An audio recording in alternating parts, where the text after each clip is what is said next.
Welcome again to everyone, to people attending, and to anyone and everyone who's listening to this episode later in the cloud in the future. Tonight we have a special guest with us to talk about Jung, to talk about alchemy, and I welcome warmly Eva Rider, who is a MA LMFT, Jungian Depth Psychotherapist and counselor and teacher who works with dreams, astrology, alchemy, and body-soul synthesis. And how I met her was just a couple of weeks ago, 3 weeks ago, on the SMN Wednesday webinars, where she was giving a presentation on Jung and reclaiming the soul, which is a topic really close to my heart. So, warm welcome to you, Eva. Hello. Oh, thank you so much. Thank you, Remo. I'm honored to be here, and I'm really happy to be here with all of you. It's wonderful. I think we're all over the world. It's always extraordinary, right? I'm in California, so it looks like you. I would love to hear from people where you're from because It's amazing, isn't it? We're all together in one time, and yet we're in different time zones. Mm-hmm. Uh, if you don't mind, just kicking this off, I wanted to ask you, how did you come to Jung, and maybe how he has, served you through your life, or what has been the fascination for you? Thank you. Thank you for that question. I'll be interested to hear other people's as well. It's hard to say. It sometimes feels like he was always with us, but that's not accurate because I came through the back door. I always say I come through the back door because I'm not an analyst. I didn't end up finishing my doctorate, but I came through the back door. I discovered Jung through inner city books. I was living in Toronto, and I think I started reading some of the Jungians that way. But I really came originally through. I had interest in tarot and astrology, and then I discovered the Kabbalah, which was the Golden Dawn Kabbalah with the mystical Kabbalah. And so it turned out that Dion Fortune, who wrote that, was actually a psychologist. And I didn't know at Mm, the time, but she was studying Jung and Freud. So Jung kind of came in the back door. The first memory I have was in a women's study English literature class where we were given poetry by Tony Wolfe, and we read Man and His Symbols. So that was the first introduction. But eventually, as you know already, my I came to the work of Marion Woodman, who was actually in Toronto at the time where I was living, because I grew up in Canada. I should say that I grew up in Montreal. I went to McGill University and did my undergraduate degree there, and then lived in Vancouver, Toronto, and now many years here.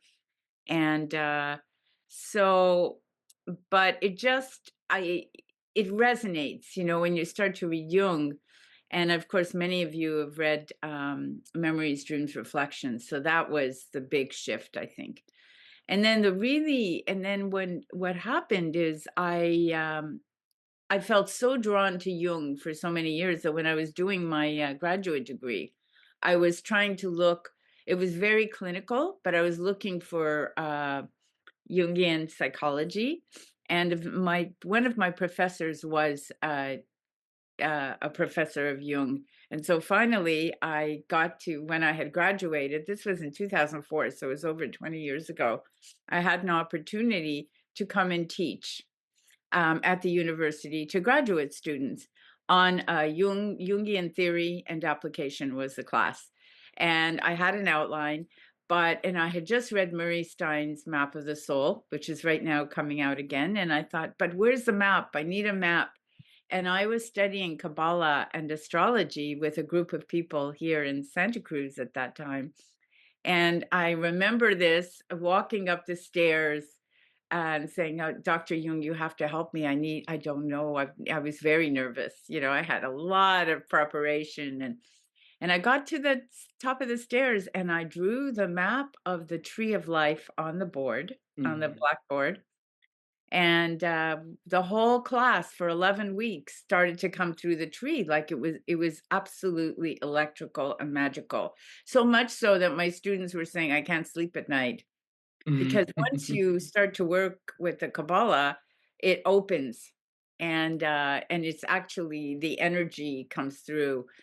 After that class, I thought, okay, well, two things. One, I need to find out where Jung was working with the Kabbalah, with the tree, because it just fit perfectly, like a hand in a glove. And then I thought, okay, so I have to do more study. And then I realized too that I have to keep teaching because it's my passion. So, so that's where it started in 2004. And so since then, I've been doing that. But luckily for me, in 1999, Marion Woodman came to this part of the world, even though she had come from Canada. And I began to study with her. I began to do the work with her. And Marion, of course, was a Jungian analyst, trained in Zurich, where I'm going this summer, which is very exciting. And and we were doing something called body soul rhythms. So we were taking the dreams, the fairy tales, and then moving all of our inner work into body, into voice, and then we would do art and writing and masks, and there would usually be about 35 women, and it was a week, so it was very, very intense. It was an initiation process, and so we went through that. I think I from 1999 to about 2007. And interestingly enough, Marion was convinced that it was in Jung's Zarathustra books on Zarathustra that Jung had finally made the connection that psyche, soma were one thing, body, mind were one thing. And so that was what she was saying. All our work was about how do we bring soul back into the body? How do we bring spirit back into the body? And I think we see soul as the mediator between spirit and body. And so that was quite powerful. And for me, because I was already studying the Kabbalah, it became it just clicked. All the pieces came together. And so I'm still studying that. But the work with Marion was really the big game changer because we entered Jung from a different angle. And then lastly, I've had the good fortune, which right now isn't happening, is 6 years ago, Jeffrey Keel, who's also a Jungian analyst from the interregional group, he's a teaching analyst. He was living in Santa Cruz, and we were meeting up, and I said, can we start a group? And he agreed. And so the Monterey Friends of Jung and a few of us started a group, and we met for 6 years studying Jung and alchemy. So we read a whole series, and then unfortunately recently Jeffrey moved to Boulder, Colorado, so our group hasn't been meeting. We used to meet here at my house, and that was amazing. So it's a confluence. That's right. That's right. There's so much to explore. So many different, paths we could take forward. Just a quick side question. Like, I know some, like, maybe further in the past, but how was it for you? How was it for you to study and teach Jung? Because I know academy has kind of tried to, push Jung out of kind of scientific circle. How was that for you? Well, I'm certainly not scientifically oriented myself. I'm definitely more right brain, you know? So, uh, I'm not a Jungian devotee because there are certain parts of Jung where he is outdated. you know One of the things that we're all struggling with, I think, when he's talking about gender, for instance, because when he talks about male and female or anima animus, people tend to think, well, men have an anima and women have an animus. And I think that we're discovering in my work right now, because I just published an essay actually for the for quadrant for the New York Jung Foundation on the dance of Mercurius. And in working with how we're coming into a new time where the masculine and the feminine in each of us needs to work together, needs to come back.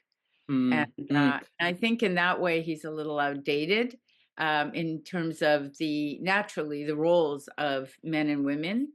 I guess it's understandable because in his time the roles were very kind of Yes. apart and very very distinct and very clear. And this is something that we actually just in our last episode on the podcast with Lydia and Vishti talked about, and what we came to was also that besides us maybe collectively starting to embody the feminine role of the one who gives birth, with the one who uh, channels the and talking about creative work as well, that there's you can't force creativity, you can't force inspiration, you kind of have to receive it, be open to it, and then at one point there comes the active kind of masculine part of doing something with it, catching it onto Yes. a canvas of some sort. But what I also realized was that the and which has really spoken to me in the last years is the creator archetype, and creativity as such, where you exactly need the coming together and the dance and the creative friction of both masculine and feminine. And I think that is something prevalent today as well. Maybe it just isn't fulfilling anymore to basically be in one role only, or at least within us, Hmm. and much more we are starting to take this creator and, I don't know, maybe entrepreneur also, this creative path. Yes, that's exactly right. Marion used to say that we need both, and I always remember her saying, the caduceus image is so nice because you have one snake is the masculine, the other one the feminine, but they're going like they're dancing together, like the DNA, like Kundalini, and so the energy moves that way. And she used to say, well, the feminine is the container, of course, can be the container, and then the masculine is that Venus Mars, a yin yang energy. In Kabbalah we say force and form, but you need both all the time, and we contain both. And right now it's a very strange time because there's such a division, um, both, personally and collectively. We're seeing this division between a male and female, men and women, and we're having to relearn, that we're all interconnected, of course. How But do we begin this? How do we begin this we're doing it right now. reconciliation? You're doing it by creating this container for us all to meet. And looks like people here are from everywhere. I myself was a little background. I was born in Hungary, and we escaped during the revolution, and then I grew up in Montreal, and so I spent a good portion of my life, now a third of my life, in Canada, and then Mhm. it turns out I've been in Santa Cruz, California now for 39 years. um let's maybe come back to soul then, because I think it's really interesting how Jung kind of perceived or viewed the soul, and we can go to the spirit or the god image later on as well. But um would you like to share, or how is your understanding of how Jung perceived soul? This is something really close to my heart as well. Yes. Um, well, because so much of my work with Jung initially was influenced by Marion, I would say that soul um, is a mediator between spirit and matter. So, in my I hold the tree as an image, the tree of life, and the center of the tree might have been, which is Tiferet, is beauty. I think Jung might have seen that as self. Now, this is can be discussed. It's controversial because in some systems, it's said that that's as far as we can go in a physical body, is to that place of the self. And anything beyond that, and on the tree of life, there is a whole realm beyond that, that is spirit, that is in the divine, that is probably beyond where we could go in body. And one of the Hmm. examples of that, if is in Arthurian legend, do you remember then when Gawain finally gets to the light, he disintegrates. Like if you get too close to spirit, there's body can't contain it. So soul is the place, the mediator. And I think in a way our task is to bring spirit down through soul, body to bring the body and mind to the level of soul, psyche as soul, of course. And then that's the mediating. And when you're living your life from soul as opposed to ego or personality, when we finally surrender, which Hmm. is an easy task, but then then we're kind of become being able to mediate, to channel almost, spirit and body. I just had Yeah, posted on that beautiful image of Blake's, where there's the one where soul comes together with body, where they meet again. It's the return. let me just check quickly if I can pull this up. I think it's this one.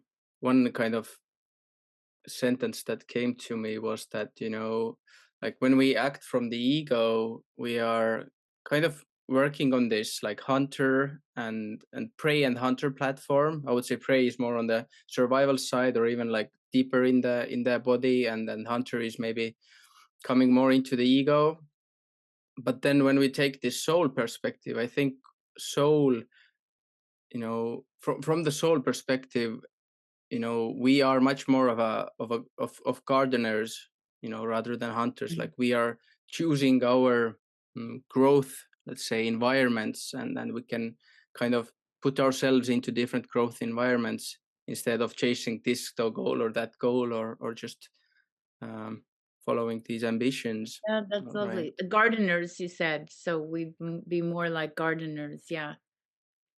And in alchemy, because you're speaking of alchemy, the reconnection of soul to body is what is called the unio mentalis, because it's also the mind and the body coming back together. Because one of the processes in alchemy is that the soul and the body have to separate, and because if we don't separate, then we can't reflect. They've said the divine needs to know itself, so there's a separation that is necessary. There's actual separatio, right? And so in when the first conjunction, the first coniunctio, or a sacred marriage, is when and there are three of them, but the first one is where the soul and body reconnect. And um and then there's the next one, which for some reason I can never find the name of it, is when body and soul and spirit reconnect and become one, which is the second conjunctio. But the last one is the unus mundus, and that is the one world. And it was when body, soul, spirit become one with the entire world, right? We become one. And apparently, that's controversial. Jung said we can't get there in physical Mm. form. He said that's impossible. My analyst is Jeffrey Raff, and he has had that. He feels that experience is possible. I think it's in Vedas or forms of Buddhism and Hinduism. There are definitely like these states of being where we can experience that. And in my life, I think Ken Wilber calls it one taste, and this is something that I've also, for a very brief moment, but still have kind of experienced. And if you're willing to share any of these, experiences, have you had any of these experiences in your own life of, I don't know, body and soul coming together, or body, soul, and spirit, or even this unus mundis? I definitely have not had an unus mundus experience. I've had some experiences. Well, of course, we all, when you fall in love, you have an experience, right? The divine coming through, and it kind of knocks everything out.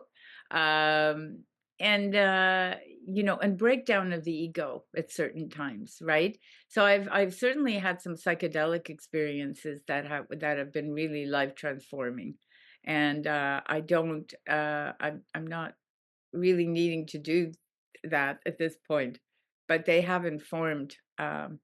My first experience was under a tree, and I realized the tree was breathing, and thought, "Oh my gosh, this is what the divine is what God is," and uh, and so I've had a number of experiences that have been very evident, but some of them are initiations, as we all have, where you go to the dark night, Hmm. where you go through the calcination and separation and dissolution, and the whole alchemical process happens for all of us so many, many times in our lives. Here's one funny thing is, like, because I've talked to my analyst about it. I said, how can you go from the nigredo and then you think you're going to go into the albedo, which is the return of the spirit, and then to the conjunction, to the conjunctio, which is the sacred marriage. But it doesn't always work like that. Like, you can go from the dark night into a place of, oh, the light's coming, and then you go back into another dark night, right?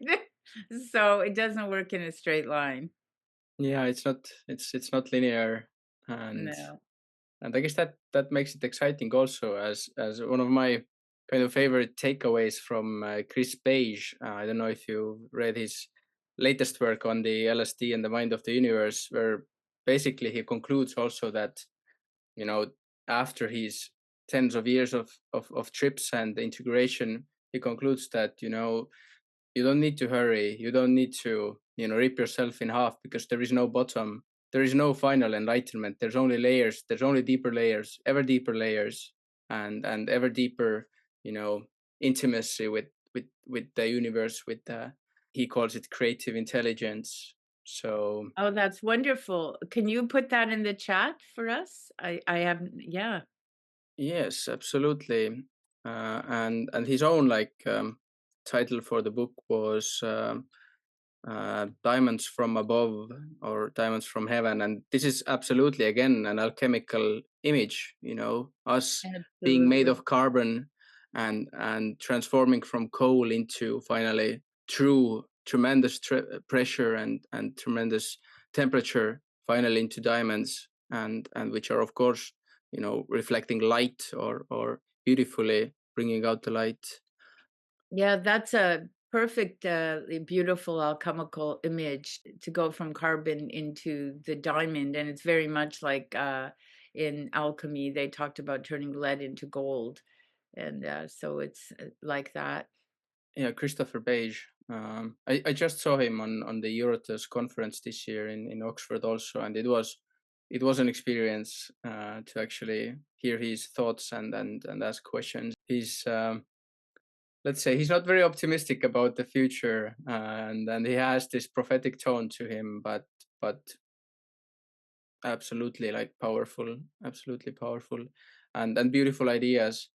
I also, my thesis that I just 4 months ago completed was on soul, and I did some interviews. I looked into my own experiences throughout 20 years, basically, and kind of extracted some notions which are called soul notions, about the soul, and then compared them to the interviews and how people experience soul. Spiritual people, let's say, but spiritual but not religious, was my interest group. And a few soul notions that came out of there. One, and I absolutely love this idea, and I came to it through Jung also, which has to do with our calling, which is that, our Mhm. soul guides us to our calling through our interests. That if we really, like, follow and, surrender to these interests, then we will find the, let's say, the adventure of our lives. And we don't know what the final destination is, or the final point, but we'll come, let's say, to ourselves truly, or our true selves, through that. And this was something that was reflected in through the interviews as well.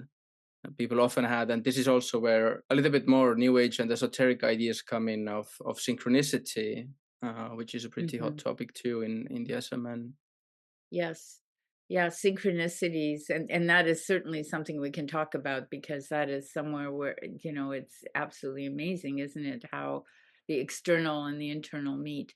So one of the ways to talk about, yeah, it's so interesting, is that the ego, the sense of self, it is finite, but it thinks it's the king, right? So it had, or queen, and so it has to crack at some point. The sense of self that we have had has to break down in order for, as Marion used to say, for spirit, which is for light, to penetrate. But when that happens, then the ego, the sense of self, becomes larger and more fluid, more pliable.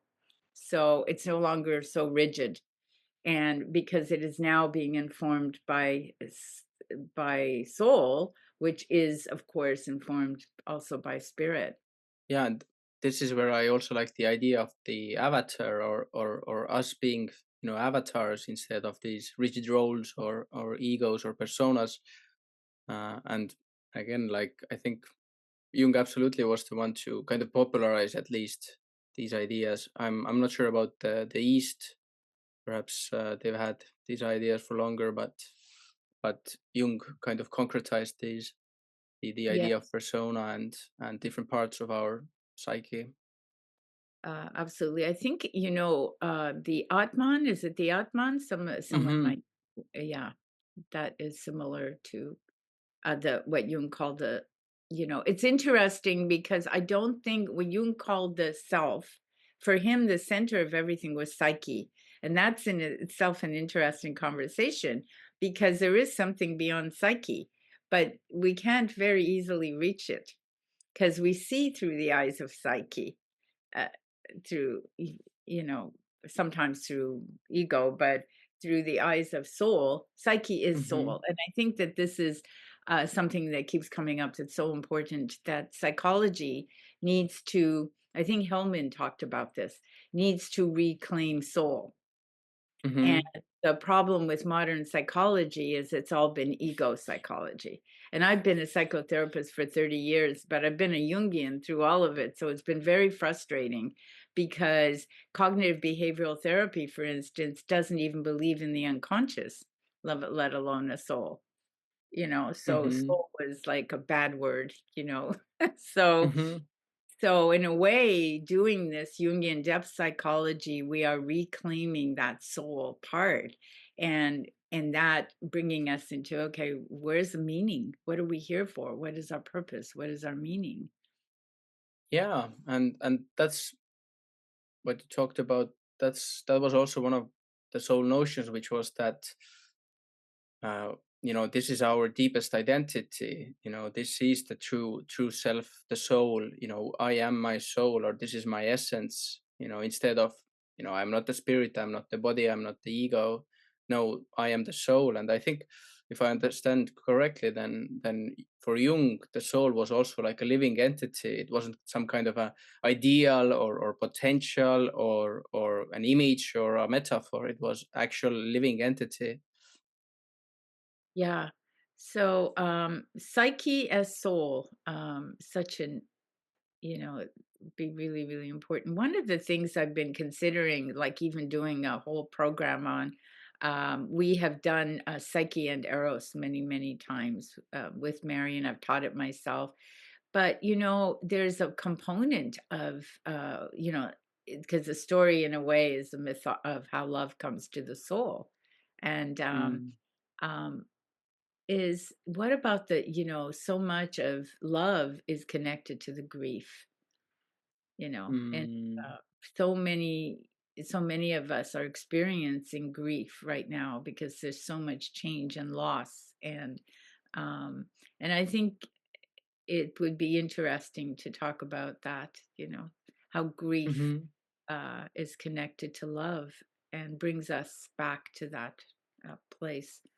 Yeah, Yeah, let's jump into it, and soon maybe we'll take some questions too. But this yeah, is that was precisely lovely. what I wanted to talk about as well, which is alchemy, and working on the self, and transformation, and what enables transformation, what brings us to it. I really like, I think what kind of distinguishes the kind of Western canon from Eastern is the emphasis on the individual. And of course, there is the shadow side of it, which we are all quite aware of in our consumeristic, capitalistic, individualistic society. But at the same time, this kind of Christian notion of having our battles fought in our heart.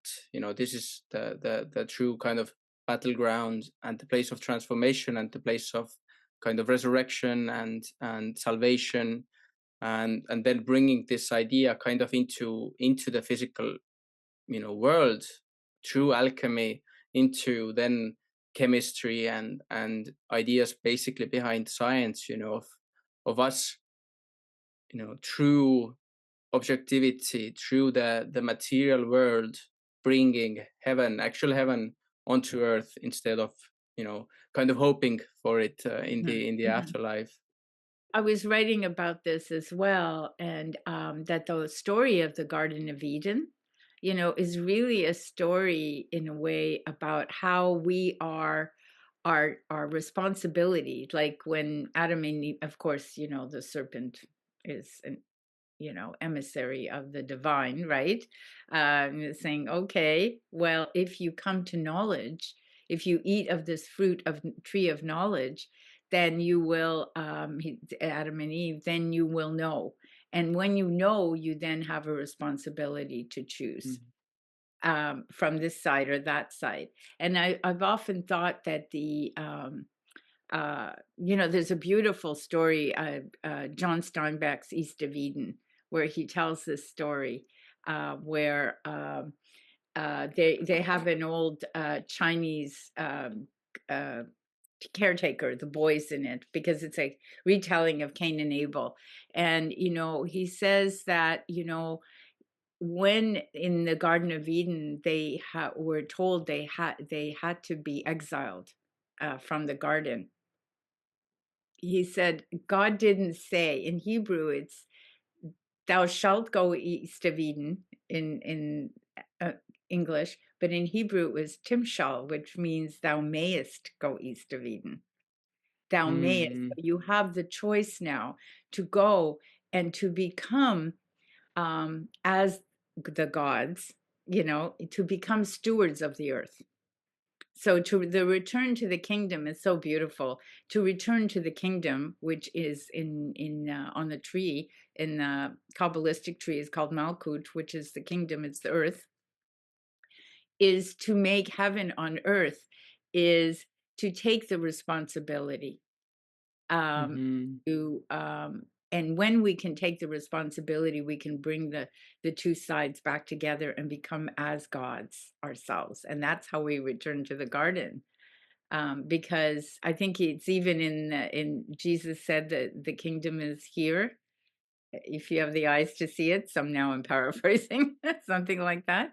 So the earth Mm-hmm. is our kingdom, and if we can imbue it, and here's the alchemy, we can imbue it with spirit.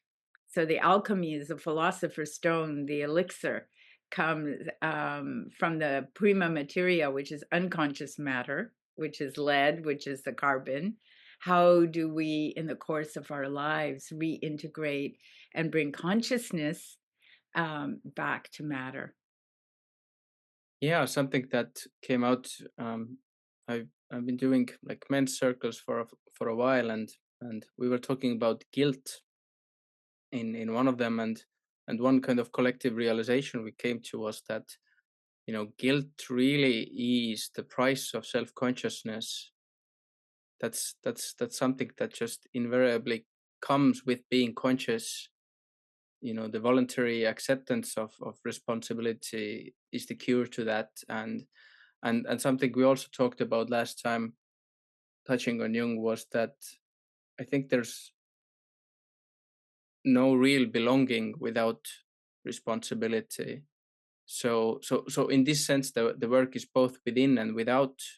In psychological terms, we are working on ourselves, but the fruits and the reflection really comes, from the outside, and how we relate to others in the world. Yes, absolutely. And it's a challenge right now, isn't it? Holding the inner and outer. So Angie wrote here, the kingdom of heaven is within. That's the words of Jesus. And Richard had said, yes, we are all one. And that's really the big story of the day, isn't it? That we are all one. And we have to remember we are dismembered. Now we have to remember that we are all interconnected. And sometimes I not so jokingly say, like, what is it going to take, a visitor from Mars before we realize Mm. that, you know, this is the sacred earth that we are on, that and we are all interconnected here. This is our home. Yeah, yeah. To really channel the heaven, or the light, do the work within us to become these diamonds that would be able to channel the light, or the kingdom of heaven then onto this planet. I think this is precisely what we are doing today. Although there's a lot of, let's say, integration work and shadow work ahead Yes. of us. Well, as Jung did remind us that all of the work is within, because he believed everything was projection. And I think in a way it's because it's very hard to accept the shadow within ourselves, so we project it out. But if it's projected out to an extreme, is what we're seeing right now on the national or international stage, we are not taking responsibility for ourselves. And so Jung kept saying, we know nothing. Remember, he says, we know nothing of the psyche. And the psyche is everything, because it is through that we are um, interacting. So knowing ourselves, know thyself, has, Hmm. it's really the only way to become, to know how to relate in the outer world. We have to take responsibility for ourselves to come to wholeness. So let's come back to grief, and I will ask, what do you think is driving the massive polarization we see in the world today? I think it's what Jung said, that again it's the inability to recognize our own shadow, to be able to look in our own mirror, and not only just to recognize the shadow, but also to accept it and love it. To that we all, without a shadow, as to say, we would be very flat, we'd be two-dimensional. So the shadow is very important, and it also contains the bright shadow, the light, the part that isn't, it hasn't been acknowledged. And so but it gives us that dimensionality. And I think if that's the big problem of the day, is we're projecting everything. Hmm. You're bad, I'm good. You're evil. So it's that terrible split, instead of being able to say, I contain both. I contain good and evil, and I must choose to lean into the light in a way. I must integrate both. And of course, that brings back to what Nietzsche was talking about, right? When he said God is dead, it's like that.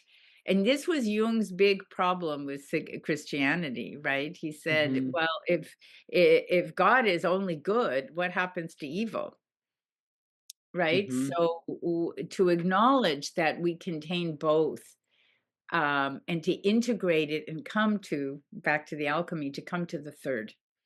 And this is how I always see it, is we have this tension of opposites, of good and evil, dark and light, sickness and health, all of these tensions.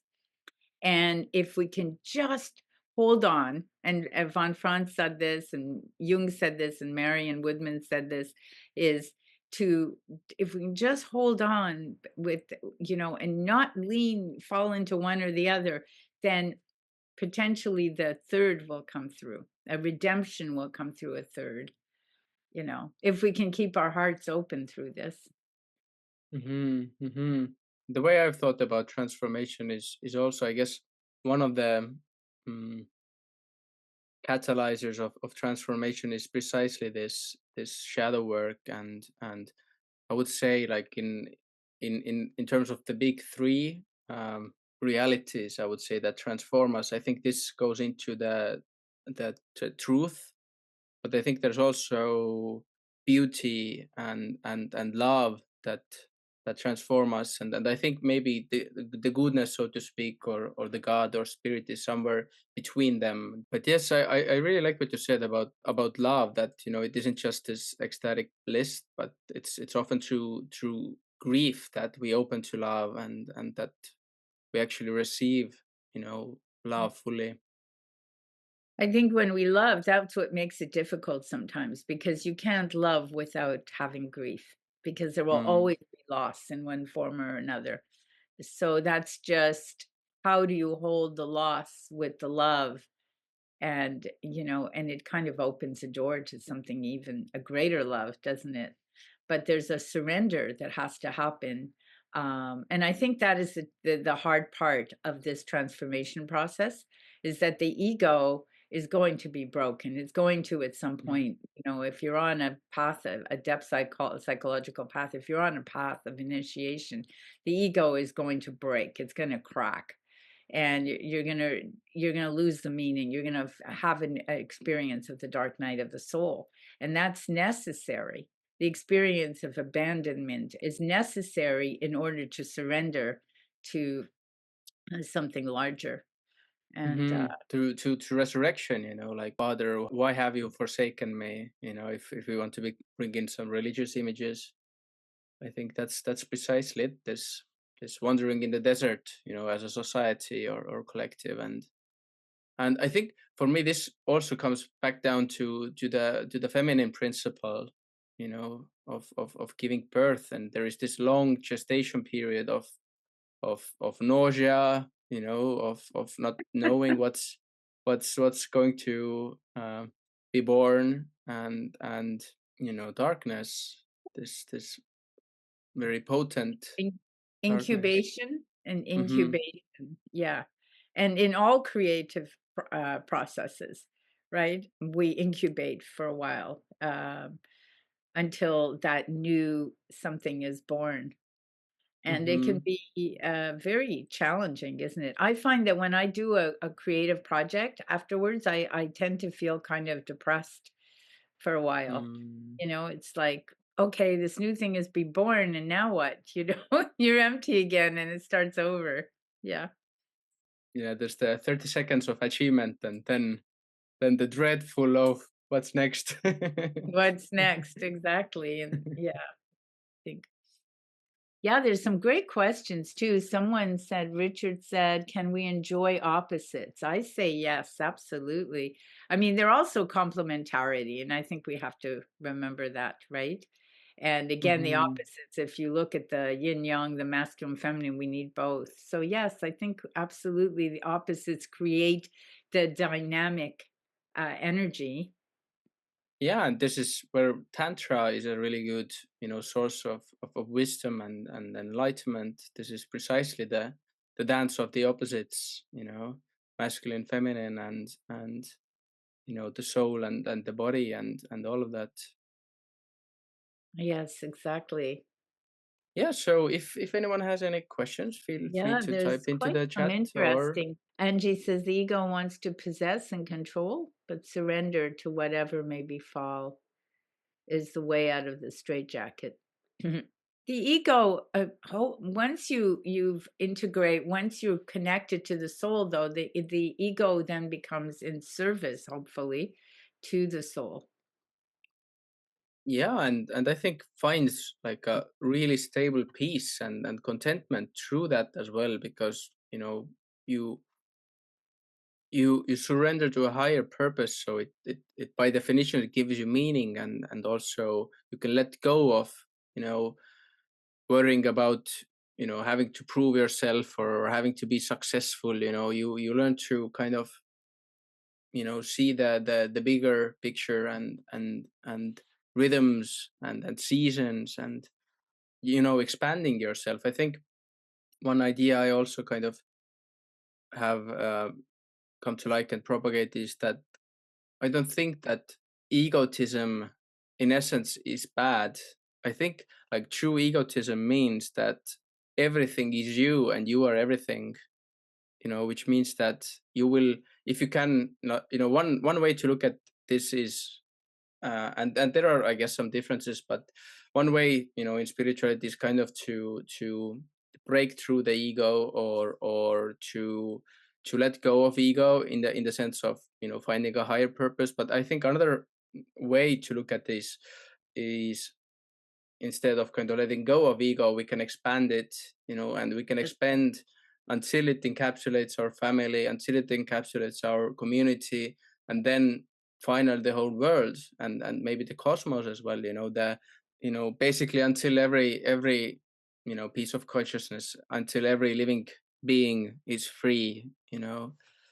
That's the devotion. Absolutely. Yeah, that's a beautiful way to say it, that the ego has to expand to be large enough to contain the penetration of the light, was the way, and that's exactly it. The ego needs to get larger and to contain more. And that's very beautiful. And Marion used to say, I was just listening to her again, and she used to say, you have to have a self, and then when you've created the self, you have to surrender the self. Mm-hmm. Mm-hmm. First, you have to have a self in order to be able to surrender it. My therapy teacher said something very similar in terms of transpersonal psychology. You have to have a persona before you can transcend it. Absolutely. It's very important to build, because if you don't build an ego, if you don't have an ego, then you're just in a psychosis. Yeah, naive. Yeah, and Yeah. you're psychotic because there's no I there. And when years ago I used to manage a psychiatric office, and I did actually my first presentation ever was on psychosis versus spiritual emergency, because I had been studying Stanislav Grof's work at that time, and we were answering phones for the Spiritual Emergence Network, and that's what sent me back to school. I thought, I don't know who is in a psychosis and who is actually Mm. going through a spiritual experience. But the big key is that it's the I. If you can say, I am going crazy, you're not going crazy. It's when there's no I, there's no ego, that's when you're in big trouble. It's just crazy. Yeah, you're just in the ocean, yeah, drowning. And I guess we're back, kind of have circled back to individuation that we kind of started off with. This really starting to discern, and then this is what Ken Wilber has spoken about as well. His philosophy of integral approach, that before you can transcend something, you need to discern it. So in every kind of growth phase, there's first this discernment and coming apart, That's and right. then That's yeah, separate. Yeah. yeah, separation, and Yeah, then coming. because we have to be able to reflect. That's necessary to separate, in order that we have something to come back together to, right? Yeah. So, yeah, wonderful. So Bruce is asking, how might you suggest to someone who you notice is very clearly projecting their shadow in ugly ways, the concept of shadow, and suggesting a path of reflection and healing? Yeah, as he says, it's very touchy. That's really interesting, because I don't know that you can force consciousness on someone. I don't think, and I know even, in therapy, you can't, you could see that someone's projecting, but there has to be another way. You kind of have to go around it in a different way, because if you say to somebody you're projecting, they can turn around and say, no, you are. Mm-hmm. Right? Mm-hmm. So then you end up in this back and forth again. So for somebody to recognize their own shadow, it takes a certain amount of Humility. humility, courage. It's the hardest thing. It's the hardest thing, I think. Yeah, it is really touchy. So we have to be very gentle, I think. And we're always projecting. And then the big question is, Jung said that projection isn't something we do, it's something that is a mechanism that happens all the time. So we always have to check back in with ourselves and say, okay, am I projecting or is this really happening? And to stay curious, to stay curious. Yeah, there is something that I've kind of experienced and named as the curse of the sun, which is that the brighter you are, the more light you shine, the longer shadows you cast, behind people, and this is something to kind of reconcile as well, like how I guess that also comes back to humility and to meeting people really on their level, to step into the world of the person you are talking with instead of kind of giving your idea or ideal, or of course you can share your experiences and such, and your journey if that helps, but the change happens only in the person's world, and in therapy we only do it basically asking questions, asking open-ended questions, just Hmm. kind of gently guiding awareness, but still the person has to be ready to make these realizations. Absolutely. Yes, they have to be ready. And we can't know. I mean, we can't know. Um, sometimes, and you can't force it because to force it, it would really be kind of breaking and entering, would not be appropriate. Yeah, Yeah, another thing that came up, I don't remember which talk it was, but really recently was that, the question isn't really about, how do we kind of break the ego, or how do we come to that point of ego dissolution. The question really is, I think it was about psychedelic integration, the talk. The question really is about how do we then put the ego back together in a more holistic and healthy way.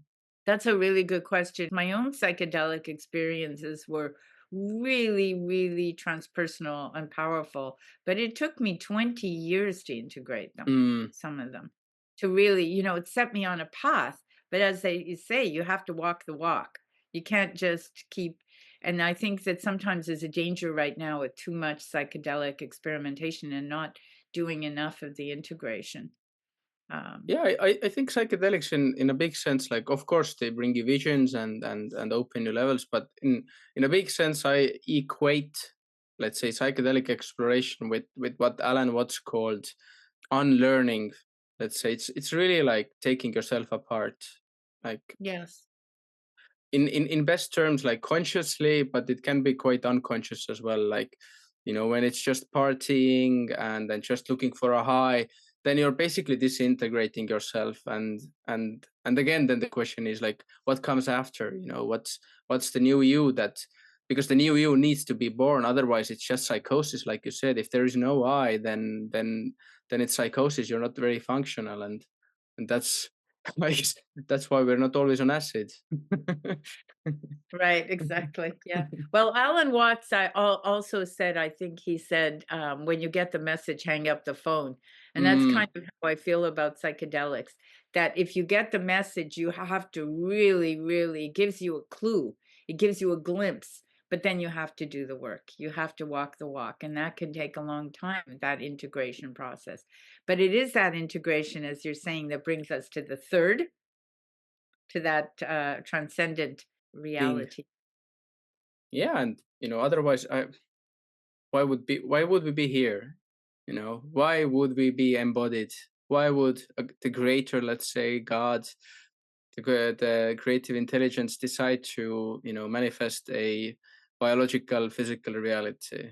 Well, Why would we be that's here? the great question, isn't it? I mean, do we have the answer to that yet? I mean, that is our greatest question. Like, why are we here? What is our purpose? Why w- why are we like little sparks of embodied spirit? I think the Gnostics saw it, and as we're sparks. So what do you do as a spark? What is your purpose? Well, your only purpose is to keep shining, right? Yeah, I've always taken this as a positive affirmation.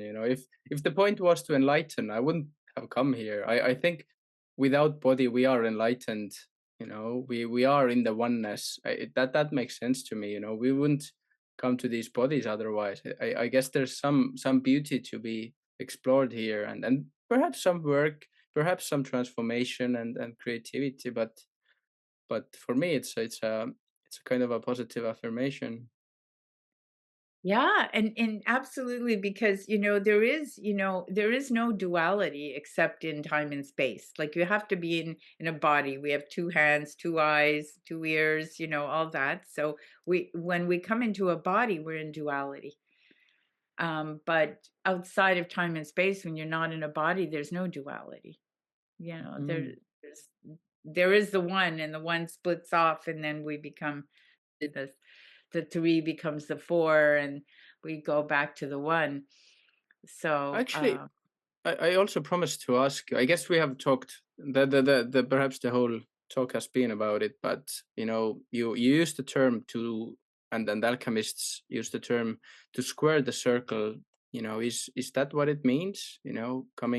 Coming into body, embodying the spirit, and bringing heaven on earth, or is there something more?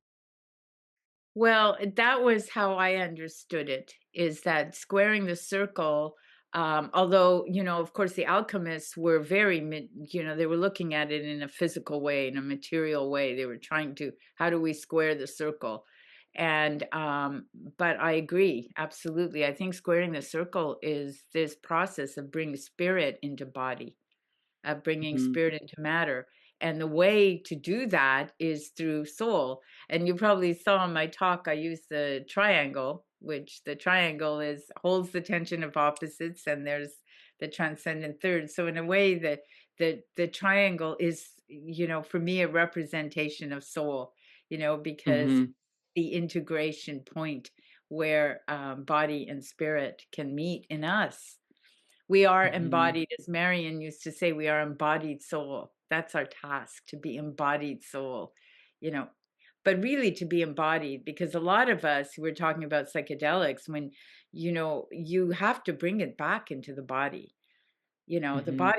The body can become conscious. And when the body is conscious, then that's the philosopher's stone, right? Oh, there's something we can kind of dive into over there as well, but I don't think we have that much time. I have kind of equated in my thinking, or started to think about, what if AI, the when it actually becomes conscious, what if that is the philosopher's stone in idea, actually wisdom in matter in a sense, um, but Annabelle also asked about psychosis, and I guess this is the answer. Like when you lose the eye, and when you know become disembodied, or what would you add? Yes, definitely. I've worked with people in psychosis, and one of the things that I found really fascinating years ago is working someone, and this person's dreams, there was no I there. It's a very big difference when you listen to a dream, and then there's a dream ego that is doing everything. This In a psychosis, there's no dream ego. It's like, oh, the wind is blowing through, and this is how, but there's no center. So the ego Mm, is also a center. Yeah. So we need to have an ego. It's not a bad thing. You need to have a self, because without, you have to surrender it to the soul eventually, but you have to have a self. yeah, for me also, ego is kind of the interface. It's body extended into the social world. Us taking care of our survival and reproduction by social means, and just kind of urbanization, and living in these crazy environment that we are living in today. This has kind of you know really like overactivated ego in a sense, because we need to have a lot of filters to function, both for information, for people, for opinions, for a lot of things. Ego is the filter that just helps us to direct our attention and energy. Absolutely. I mean, we have to have an ego. Did we answer the questions? Though that's There's Angie has also asked about dream work. So she's asking, how do we decide in dream work when we regularly dream of different masculine and feminine characters, some familiar, others not, whether these are anima or animus, or just we are processing day-to-day relationships? Well, I tend to see it as, Marie-Louise von Franz said, they're always, on one level, they're always deeper meanings. They're always the anima and animus, but they might be, it makes a difference whether it's somebody you know in your life. It's still, that still person is going to, you want to look at it subjectively first. She would have looked at it subjectively, and so would Marion. So, okay, who is that person in me? Would be the question. Why is that person in my dream now? Why are they here? It could have been somebody from my childhood. Why are they appearing now? And what in my life is going on right at this moment that might be needing to look at that energy again? That what is the messaging there? So then you could do an active imagination with that being and actually have a conversation in written dialogue with that person, and say, why are you here? What is your message? Sometimes it's an animal, Mm. but oftentimes, and so, if it's contrasexual, if you're a woman and the masculine is coming through, it's still your inner masculine that you're having the relationship with, or vice versa. Of course, anima is soul in a way, right? And maybe animus is more spirit. The other thing, this is an aside, but you brought up the AI, and as you know, like people like Federico Fagines, there's no way that AI is ever going to become conscious. It's not possible because it's never going to have soul. Endless conversations. I've been thinking a lot about this. That the soul is what's missing in the world right now. Mm. Hmm. Yeah, it's something I would like to see more of, for sure. I Yeah. think that's that's what we're here for. But I guess, like, on that note, I've read some examples. I guess then the question really is, like, on the deepest levels of reality, or it's more of a ontological question, really, whether everything is conscious, or whether everything is consciousness or not. And of course, as science already found out through robotics, I think, like 60, 70 years ago already, that in order to have a consciousness, you need to be embodied, you need to have a body, and that is something that AI does not have until it does. I guess. um, but I think that the more hopeful conversations I've heard are precisely about ontology. If you take a panpsychist approach, that everything is conscious, then then why not can't AI obtain consciousness through, whether it's our collective consciousness, or whether even silicon, why couldn't silicon host consciousness? But these are Yeah, maybe yeah, questions yeah, for another time. yeah, we could talk, yeah, for another time about that, yeah. And then again, when you said that, I thought, okay, what is consciousness, So it Hmm. can go down that rabbit hole. Yeah, yeah, I guess we can start to wrap this up. um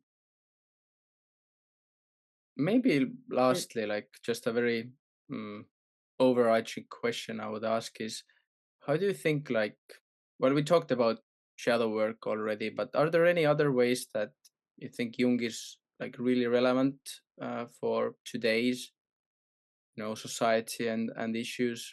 But Oh, are in there so any? many ways. I mean, so many ways, because Jung was so far ahead of his time that, I mean, he's only now, I mean, he said it would take about 500 years for people to understand what he was talking about, in a way, because he was bringing in a consciousness of the new aeon. I mean, and that's a Mm, whole other conversation about what is the Aquarian Aeon? What does it mean to be leaving behind the Pisces Aeon, and that split with the two fishes.